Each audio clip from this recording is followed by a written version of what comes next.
طيب بسم الله الرحمن الرحيم. Good afternoon, ladies and gentlemen. I am Professor Mahmoud Al-Ahwal, Dean Faculty of Medicine at King Abdulaziz University.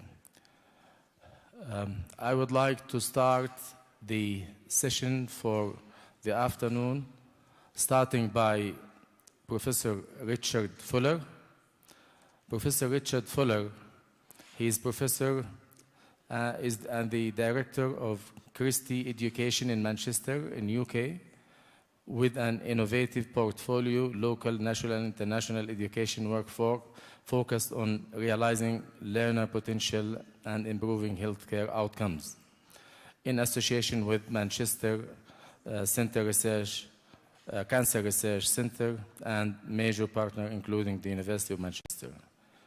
He has held senior educational roles at the universities of Leeds and Liverpool, contributing to the domains of curricular assessment systems, etc.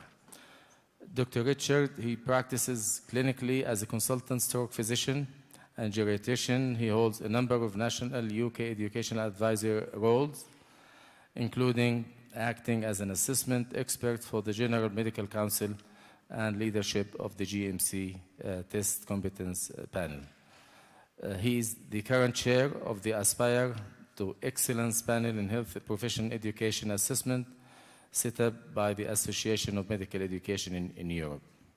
He is going to talk about the online, offline, or off message, the good, the bad, and ugly of assessing clinicians' competence using technology.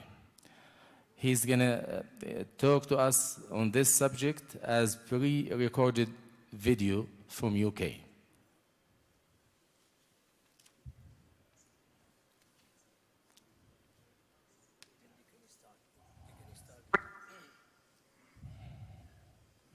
Hi, I'm Richard Fuller from Christie Education in Manchester in the United Kingdom, and it's a pleasure and a privilege to be with you as part of CIMEC.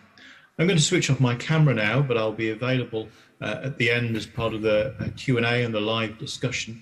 But the talk today is going to focus on some learning and reflection and thoughts around how we use technology to assess clinicians, and particularly reflecting on some of our experiences of the last couple of years.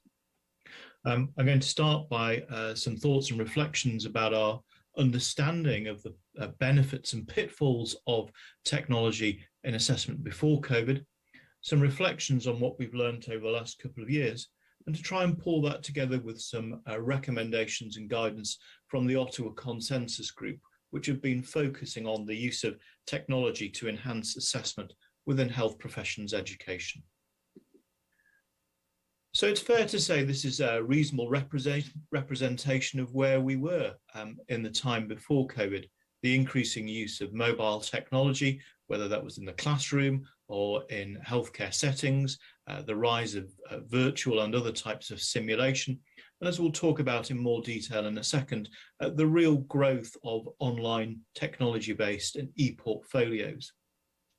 And it's perhaps easy to look back at that time with rose-tinted spectacles as we almost became accustomed to using technology more and more to engage learners with both learning and assessment. But what I'd like you to do over the next few minutes is to challenge some of those thoughts that this was a happy future and think carefully about what the literature said in relation to some of our approaches to assessment technology in health. So I'm going to start by looking at the e-portfolio. I think because there's such a great wealth of evidence about both the benefits and the challenges. And it's easy to look at the e-portfolio and recognize the real wealth and reward that we can get from using it as part of assessment within health. That sense of connectivity, how we can set tasks, we can work with our learners, the learners can use the portfolio themselves for their own learning and curating of activity. And we can put all of that data under one roof. And all of that data really is helpful in terms of actually understanding how learners are learning and behaving, perhaps using more machine learned or augmented intelligence approaches to guide us more. As we understand that learner behaviour, how do we use the portfolio to almost trigger much more customised interventions around feedback and guidance and coaching to support our learners to move forward? I think a much more balanced and appropriate sense of what Bowd and others might describe as sustainable assessment. Well, that's what it seems like. If we shine a spotlight on what we're doing, though, and we actually look at some of the theory that underpins the tool, well, unfortunately, it's less positive. There's in fact very little strong evidence that actually using artificial intelligence to actually manage some of this big data actually has meaningful outcomes in relation to education.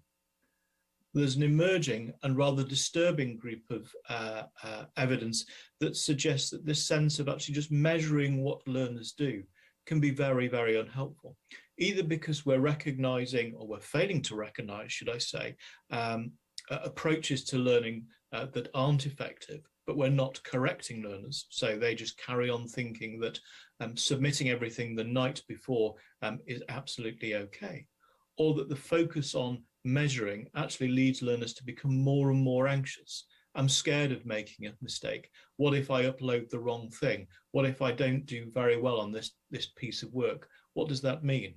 Well, what Archer and Prinsloo demonstrated was, in fact, that some learners can actually deteriorate in terms of their development as a consequence of that big brother approach to understanding what's going on with technology. And it's not just learners who suffer when this goes badly. Work from an Australian university demonstrated nicely, but also rather sadly, how when we as faculty misunderstand the data that's produced from portfolios and analytics, we get it wrong in terms of how we apply that to learners themselves. So does technology naturally innovate assessment? Does it make our assessment more authentic? Well, the e-portfolio work would suggest not. And I think these words from Eric Dreesen from a couple of years ago, I think demonstrate where we've gone wrong with technology. We're much more focused on process rather than the pedagogy and practice that drives good quality assessment.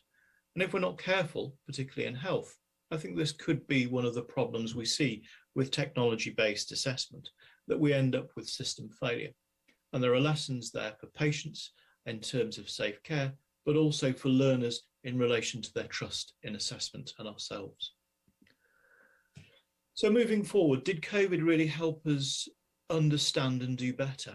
Well, I put this slide up because this work from the Royal Society of the Appreciation of Arts in the UK demonstrated really very well how we've managed over the last couple of years in terms of crisis response. And particularly with an assessment, a large underpinning factor to that crisis response has been this. It's been about the use of technology-based devices and the Internet of Things to really think differently about how we practice. And some of the things in relation to our assessment practices have been great. You'll be pleased I'm not here in person, otherwise I might be attempting a Clint Eastwood impression, so you'll be glad I'm not. But what was good? Well, I think the C's, the communication, the creativity, and the collegiality around assessment development over the last couple of years have been really useful. Better assessment talk, improved discourses and discussion between faculty and learners about assessment, and an opportunity to really engage learners in a co-design process with an assessment have been very powerful messages over the last couple of years. And that creativity has really expanded into how we practice and deliver assessment. We've no longer been bound by some of the challenges of booking large assessment spaces and big exam halls. We've been able, because we've not undertaken as much high stakes, large scale assessment, to focus much more on assessment for learning, really using much of the work that Dylan has pioneered to inform, I think, more engaging, more creative ways of assessing our students with and alongside them. And as we'll talk about a little later, focusing on newer ways of much more customized testing as a consequence. And alongside that, the good has been about how we've developed as faculty and innovation in terms of our innovation and development, both in terms of disseminating really quite interesting practice, but also reflecting on how organizations have started to support faculty to really maximize how they understand and practice technology-based learning and assessment. Those things were good. Some things were perhaps less so. And unfortunately, we've seen a rise of things that I think reflect the opportunity of using a tool rather than using theory. We've heard lots of talk over the last couple of years in particular about this sense of a virtual performance test, the OSCE.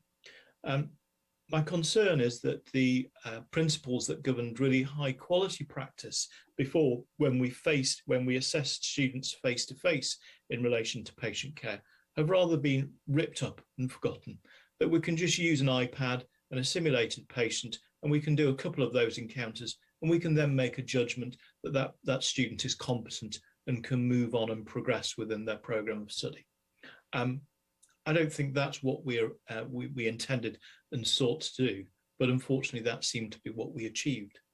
Certainly in the UK in health, we made life difficult by misunderstanding ourselves as faculty and assessment experts about what open book tests were. That as we move many of our knowledge tests online, we call them open book tests. That really mystified our students who in health had not really had any experience of open book tests, but the whole pedagogy and good practice around the design of open book tests was ignored, and that caused an awful lot of confusion. We use learner analytics in a particularly poor way, with some universities making judgments about progress and student promotion based on evidence that was not really designed for that purpose.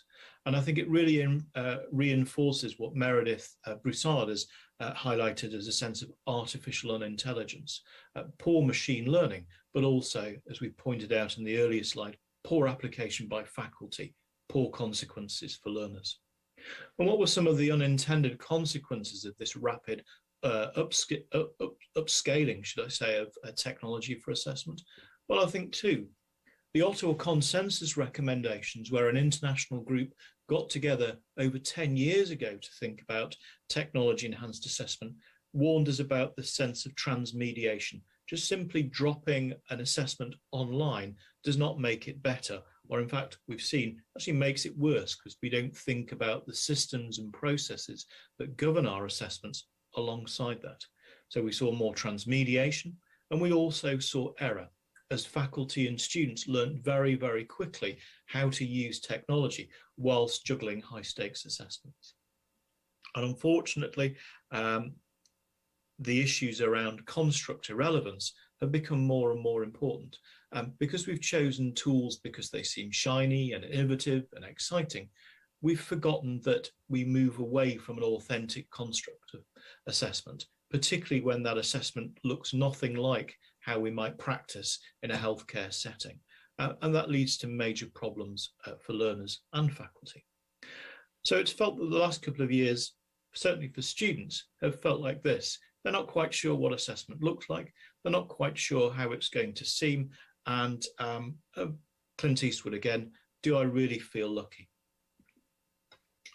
One thing depressing for me is this, that in 2 years of commentary in health professions around how we've used technology for learning and assessment, almost nothing has been written about digital equity. Yet this report and many others, some of which predated COVID, have really highlighted a growing digital divide between those who have and have not. And it's not about devices, but about the skills, the literacy, the space and the environment to use technology successfully for assessment and learning.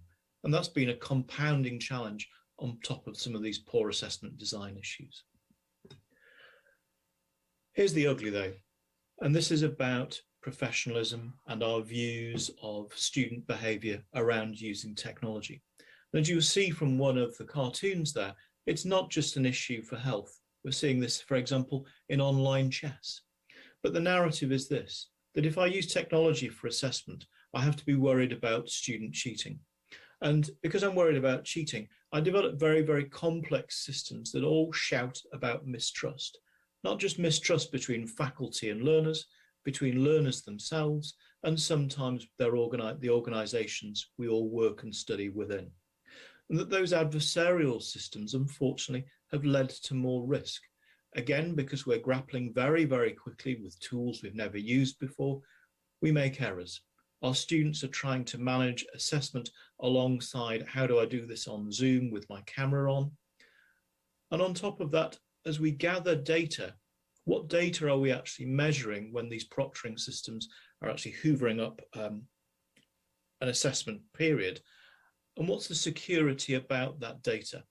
Often we're measuring things that we would never have looked at before in a face-to-face assessment.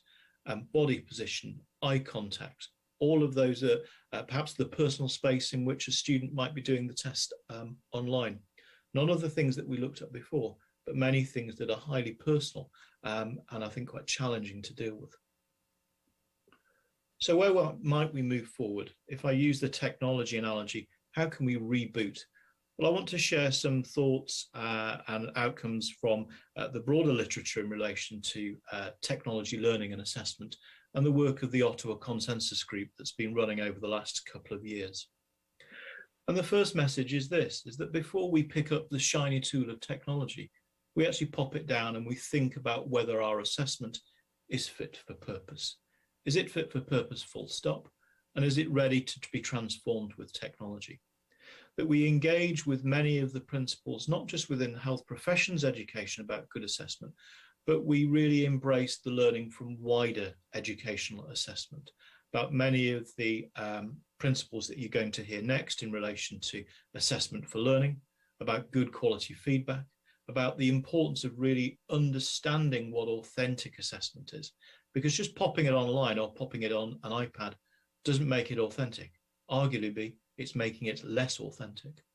And this issue about how we're creating assessment cultures that really shape and drive learner behaviour in a positive way. So the work of David Bowden and Rebecca Solar around sustainable assessment. Our first conclusion within the consensus group was actually dealing with the digital divide before we did anything else. And that was more than just giving students an iPhone or an iPad or whatever else.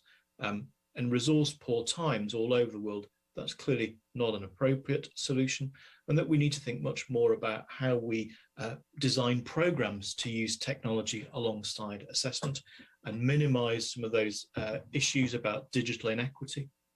We think about the skills and literacy that people need to be able to assess online, about how that is linked with how they practice authentically in healthcare settings with devices, of which more in a moment.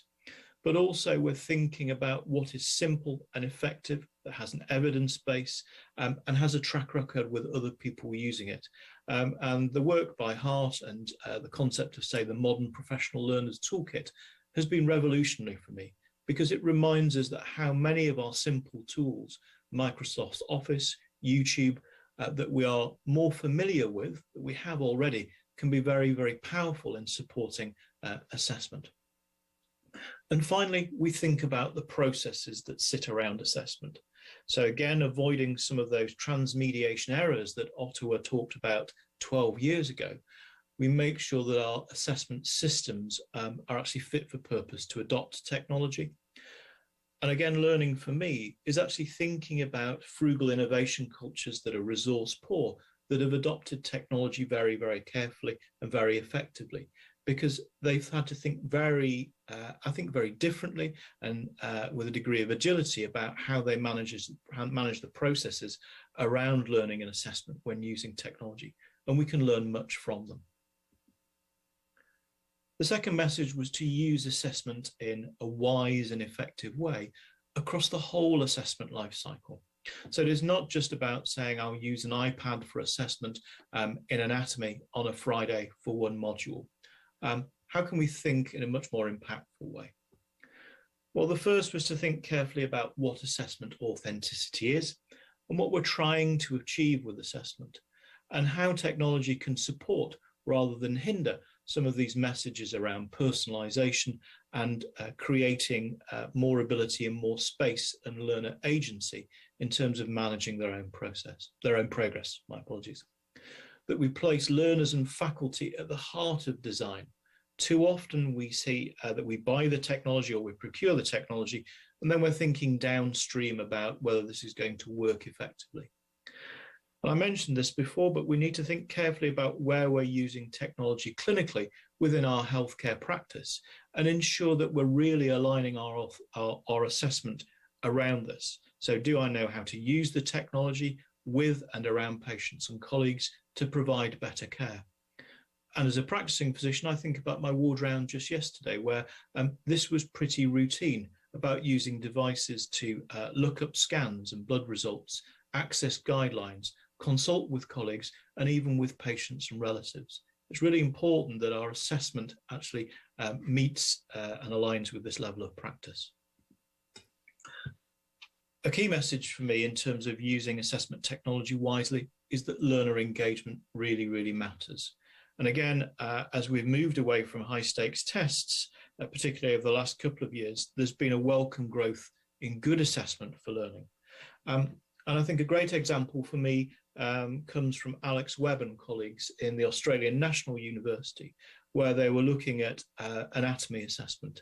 So rather than the tired and familiar old ways of an essay or a multiple choice question, they looked at a much more assessment for learning type approach, asking learners to create their own videos of explaining and teaching anatomy using YouTube. The outcome of that was fantastic in terms of creativity, in terms of learner engagement and activity, but also the perceptions of the learners themselves, whilst also assessing a number of constructs, not just my knowledge of anatomy and my application of it, but my ability to seek out resources and to pull all of this together to create my own learning material. I'm deliberately not talking about tools as we work through this section, as you will note, because it's thinking about the principles that make our assessment technology fit for purpose in terms of looking at clinical competence. And there are four big questions that I think we need to answer as we adopt technology about the when of testing. And I think this really dovetails with the emergent work around programmatic assessment and much more personalized approaches to testing, where we're gathering data from multiple sources at different times and ways to make an overall, perhaps more holistic judgment of a learner's progress rather than just a high stakes test alone. From the when to the how, and interestingly, even before COVID, we were seeing a rise in more sequential, customized and adaptive forms of testing, where we were effectively investing assessment in those who needed it most, but also customizing some of the output of that to support learners at different stages of their journey. Whilst I talked perhaps slightly negatively about the experience with open book over the last couple of years in health, it is recognizing that there is a bigger and I think really quite exciting opportunity to engage with open book testing to reflect the real world of work. And I turn to my own practice, where routinely I'm using technology to look up guidelines, to perhaps balance out quite complicated risk stratification, where I'm consulting with colleagues in the wider nursing and therapy team for the care of quite complex patients. And you can see how an open book type approach might allow us to test the ability of learners to actually undertake some of those activities, to gather, to access, to process often quite diverse pieces of information to solve a very realistic patient-related problem. From the how to the where, in fact, COVID has really challenged us in a good way about this. Pre-COVID, we were seeing the rise, as Sunga and colleagues have highlighted, of the bring your own device generation, where we could use the smartphone in everybody's pockets to really engage with remote assessment, learning and feedback. But what's come out of COVID is two things. A, the importance of equity and access, as we've highlighted before, but B, some really interesting perspectives about the environment in which testing takes place and the psychological comfort of perhaps doing your assessment in an environment that feels more familiar and can be controlled, rather than, say, the anxiety of the large testing hole. But importantly, the need to support learners throughout that process. And finally, the what am I testing? Am I testing just competence? Or, as we've highlighted, the additional skills about using technology to access, to retrieve and process information, and in a portfolio, for example, to be able to curate that. Let's return to this issue about trust and professionalism and the need to rebuild faith in our assessment partnerships with our learners when we use technology. Well, I think these are the 5 key points that have emerged from the literature. And not, as I said, trust not just between faculty and learners, but learners themselves and our organisations. That issues about professional behaviour and how we deal with issues are as much the responsibility of faculty and organisations as students. And there are clarity of consequences in relation to the positive and negative behaviours and outcomes that follow that when cheating and malpractice may have taken place. And as I highlighted before, that our proctoring is proportionate, it's sensible, it's thoughtful, and we think very, very carefully about the issues around data and processing in relation to capturing things that we weren't doing traditionally when we did face-to-face assessment. I guess finally in this short section of recommendations, it is about achievement and improvement. It's asking some of these questions. Where we are gathering extensive data, can we use our technology more wisely than perhaps what I've highlighted as a profile and punish type approach to what increasing the literature would highlight a gather and guiding approach, where we're thinking carefully about the data that we can gather around assessment, and we're visualizing and understanding it better. We're using it to guide learner agency and choice, and also thinking more creatively about how we support improvement, e.g. in relation to, say, remediation or mentoring or nudges. And we remember that that data is not just for our learners. It is, whether that's short or long cycle assessment related feedback, it's thinking about our own practices and how we improve what we do. But as we engage more positively with some of these discussions around machine-based learning and big data, we're seeing 2 outputs. Number one, that when it's done thoughtfully and it's designed well, we can help learner groups or particular learner groups in a bespoke way, whether that's learners who are struggling, learners from particular ability backgrounds. But also an emergent discourse that I think we've yet grappled with in health professions is when we're gathering that data, whose data is it? And a final call then, as we re-engage with assessment technology in a peri-COVID way, is a call for evaluation and dissemination.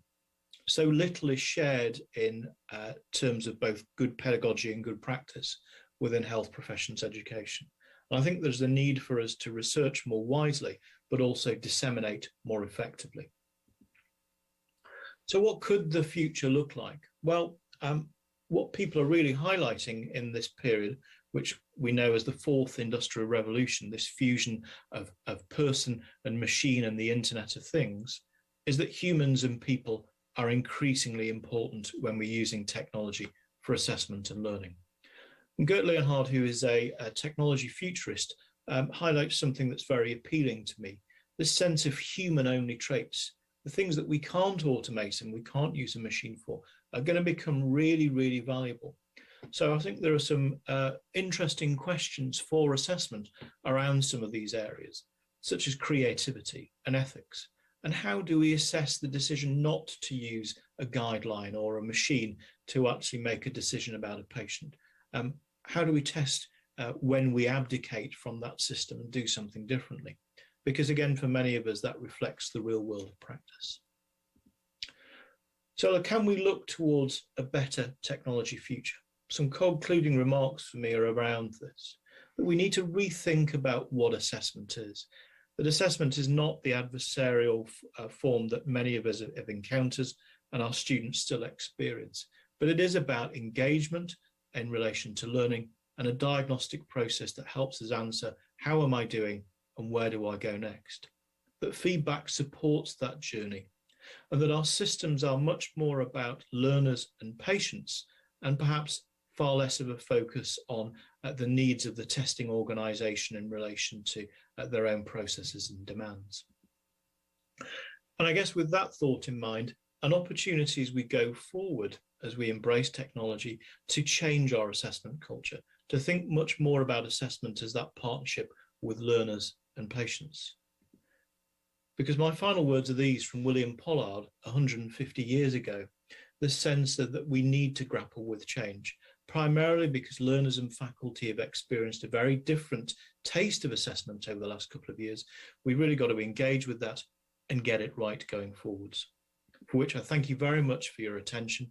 I look forward to questions, and please do reach out and get in touch if you have reflections after the event. Thank you very much.